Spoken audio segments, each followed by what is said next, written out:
सभी बहन भाई बेटा बेटियों को मेरा नमस्कार। आज हम काफ़ी दिनों के बाद वीडियो बना रहे हैं क्योंकि मेरी तबीयत ख़राब रहती थी। अर्थो प्रॉब्लम है। मोस्टली मुझे ना ऐसे तकलीफ़ बनी रहती है और भी कुछ घर के हालात सही नहीं थे, इसलिए मैं अब काफ़ी दिनों के बाद वीडियो बनाने बैठी हूँ। आप सबको, सब भाई बहनों को मकर संक्रांति की हार्दिक शुभकामनाएं और सबके घरों में खुशी से मकर संक्रांति मने, खुशी खुशी, यही मेरी भगवान से प्रार्थना है। और मकर संक्रांति एक बहुत ही पवित्र पर्व है जो भारतवर्ष में अलग अलग राज्यों में अलग अलग तरह से मनाया जाता है। कई राज्यों में तो इसको उत्तरायण नाम से बोलते हैं, कई राज्यों में इसको गुजरात वगैरह उस साइड इसको पोंगल नाम से बोलते हैं। खिचड़ी वगैरह बनाते हैं इस दिन। और हमारे यहाँ हरियाणा और राजस्थान में इसको मकर संक्रांति बोलते हैं। मकर संक्रांति पर जैसे दान दक्षिणा करे तो जैसे ना कंबल वगैरह, सर्दी का मौसम होता है ना, कंबल वगैरह का दान करे, तिल गुड़ का दान करे तो कई गुना ज़्यादा फल मिलता है इसका। घर में सुख शांति भी रहती है। तो इसलिए इस त्यौहार की वैसे भी कई तरह की कथाएं बनी हुई हैं धार्मिक दृष्टि से। जैसे बोलते हैं क्या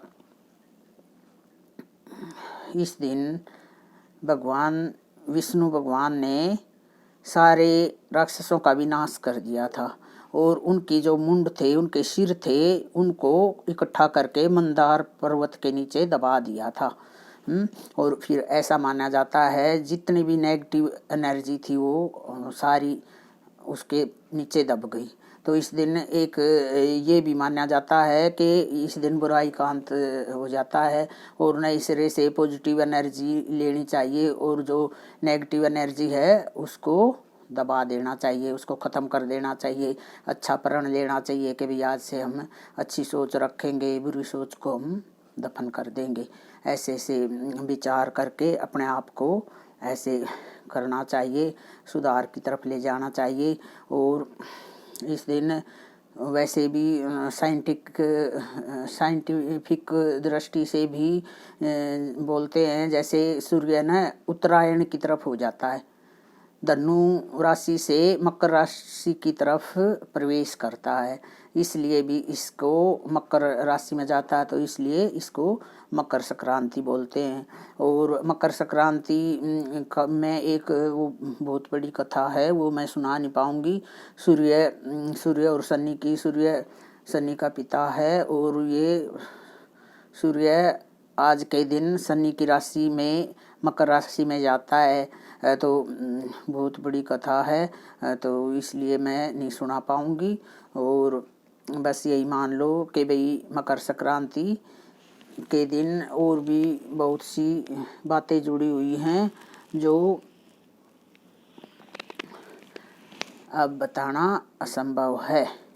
और हमारे हरियाणा में तो ऐसा रिवाज है, जैसे गांव में बहुएं होती है ना, वो अपने सास ससुर जेठ देवर तासरे पितसरे जो भी जितने बुजुर्ग होते हैं उनको कंबल उड़ाती हैं, रेवड़ी मूंगफली देती हैं, उनके पैर छू के आशीर्वाद लेती हैं। तो हमारे ये है। और वैसे भी हमारी जो संस्कृति है इसमें त्योहारों का बहुत ही महत्व है। और त्योहार ये तो दूसरे देशों के जो लोग हैं ना, उन्होंने भी स्वीकार कर लिया है कि आपकी जो संस्कृति है वो बहुत ही अच्छी है। क्यों हर महीने, दूसरे महीने, तीसरे महीने ना कोई न कोई त्योहार आता रहता है, तो इससे हमें क्या फ़ायदा होता है, एक नई एनर्जी आ जाती है इंसान में। कितना ही भी दुखी इंसान क्यों ना हो, वो त्योहार ज़रूर मनाएगा। यूँ समझेगा कि भी मैं ऐसे अपने घर में अपशकुन नहीं करूँ त्यौहार ना मना कर। तो कोशिश यही होगी, कितनी भी समस्या में है, कितना बीमार है, उससे उठा नहीं जा रहा, फिर भी त्यौहार के दिन है ना, वो जैसे जो भी डिश होती है, हर त्यौहार की अपनी एक स्पेशल डिश होती है। जैसे मकर संक्रांति को हलवा बनाते हैं, और सुबह उठ के जैसे सूर्योदय से पहले उठ के ना स्नान करते हैं, और जो स्नान नहीं करता ना उसको बोलते हैं ये राक्षस बनेगा, ये राक्षस बनेगा। और सुबह सुबह बच्चे हैं, बूढ़े हैं, सभी ना स्नान करते हैं। स्नान करने का बहुत ही धार्मिक महत्व है, और उसमें तिल डाल लो तो गंगा जल और तिल डाल के स्नान करो तो और भी अच्छा होता है, गंगा स्नान के बराबर वो हो जाता है। और कई लोग गंगा में भी जाके स्नान करते हैं। तो ऐसे ना हर त्यौहार का अपना महत्व होता है। हर त्यौहार इस त्यौहार पे ये करते हैं, उस पर वो करते हैं।